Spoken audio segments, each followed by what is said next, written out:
Bonjour, je suis Stéphane Kemoué, je suis chercheur à l'université de Duisbourg-Essen en Allemagne.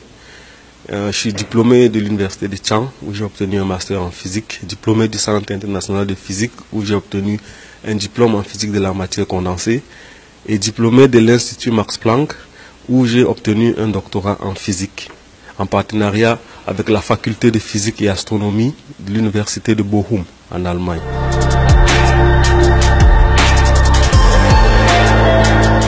Depuis tout petit, j'ai senti que j'avais en moi l'élément principal qui caractérise un bon chercheur, c'est-à-dire la curiosité gratuite et le désir permanent de comprendre le comportement intime de la matière et tout ce qui se passe autour de nous. Donc ma motivation était intrinsèque.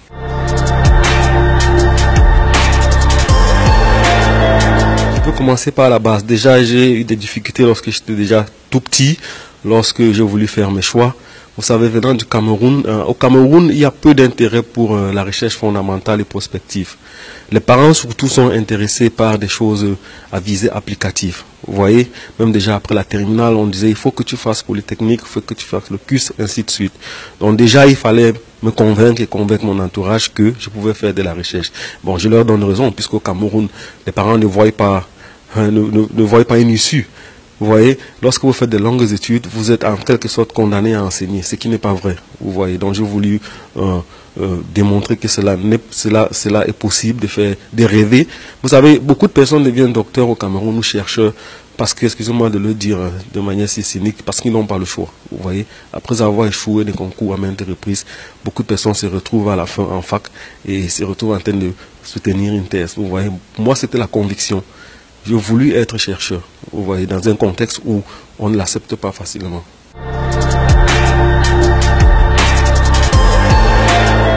J'ai pensé que vu l'expérience des aînés qui étaient rentrés avant moi, j'ai pensé que le choix le plus judicieux n'est pas forcément de rentrer et de s'installer au Cameroun.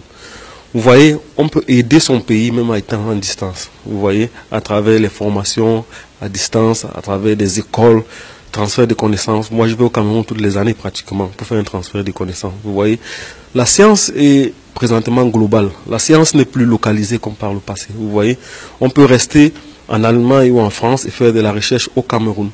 Moi, par exemple, je fais de la physique assistée par ordinateur. Je n'ai pas besoin d'être au Cameroun. Déjà que je peux rester en Allemagne, je calcule en Afrique du Sud. Vous voyez, dernièrement, ça fait quelques jours, la Côte d'Ivoire s'est dotée d'un super ordinateur.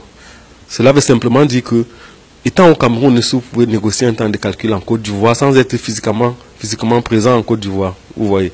Donc, j'ai pensé à des choses pareilles. Déjà que venir s'asseoir au Cameroun, je le dis toujours, vous savez, la science, il y a 3 étapes pour la promotion de la science. Il y a la production scientifique, il y a la sauvegarde de la production scientifique et il y a la transmission.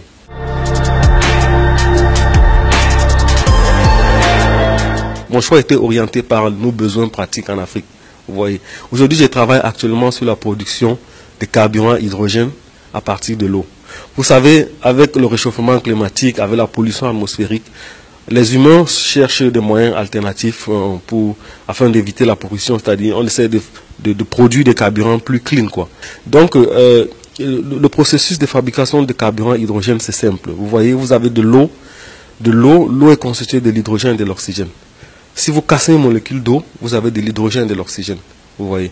Avec cela, vous pouvez carburer une voiture, par exemple. Lorsque vous serez très content d'avoir une voiture qui soit carburée à l'eau. Vous voyez, il y a un dispositif à l'intérieur qui casse ces molécules d'eau en deux. Ça fait sortir l'oxygène par le tuyau d'échappement. Et le carburant hydrogène, vous savez que l'hydrogène, c'est une forme d'énergie très puissante. L'hydrogène va carburer les voitures. Lorsque vous allez à Yaoundé, vous ne pouvez pas porter une chemise blanche et vous promener dans Yaoundé. Vous allez ressentir ce que c'est que la pollution. Votre chemise blanche va devenir noire en fin de soirée. Donc, j'ai pensé que en fabriquant le carburant, et cette production de carburant hydrogène à partir de l'eau est assistée par le soleil. On a besoin du soleil parce que le soleil, c'est une forme de chaleur. La chaleur du soleil va faire fondre l'eau.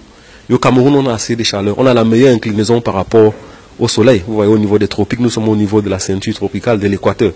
Donc, faire des carburants hydrogène au Cameroun, c'est la chose la plus pratique.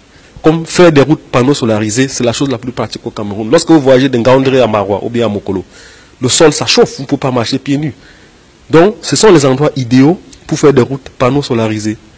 Vous voyez. Donc, moi, je travaille sur tout ce qui est assisté par le soleil, toute forme de production d'énergie est assistée par le soleil. Vous voyez. Et croyez-moi, au Cameroun, on a le meilleur potentiel. Les Européens et les Américains font la recherche sur les panneaux solaires. Mais est-ce qu'ils ont le soleil? Ils n'ont pas de soleil. Il fait soleil pendant combien de temps en Europe? Vous voyez, on a le soleil tout le temps. Les routes panneaux solarisés, on est en France. Écoutez-moi bien, il y a de cela 2 ans, lorsque Ségolène Royal était ministre de l'Environnement, elle a inauguré la première route panneaux solarisée en France. Où est le soleil en France? Nous avons le soleil partout. Moi, j'ai grandi en Gaoundéré lorsque je m'en vais à Koussérieux, en Djamena. La quantité de soleil qui peut être recueillie, ça peut alimenter plusieurs voitures électriques. 1 million de voitures électriques par jour. Vous voyez. Donc on a toute cette potentialité-là. Donc je pense qu'en faisant la recherche sur la production d'énergie assistée par le soleil, c'est plus utile à mon contexte camerounais.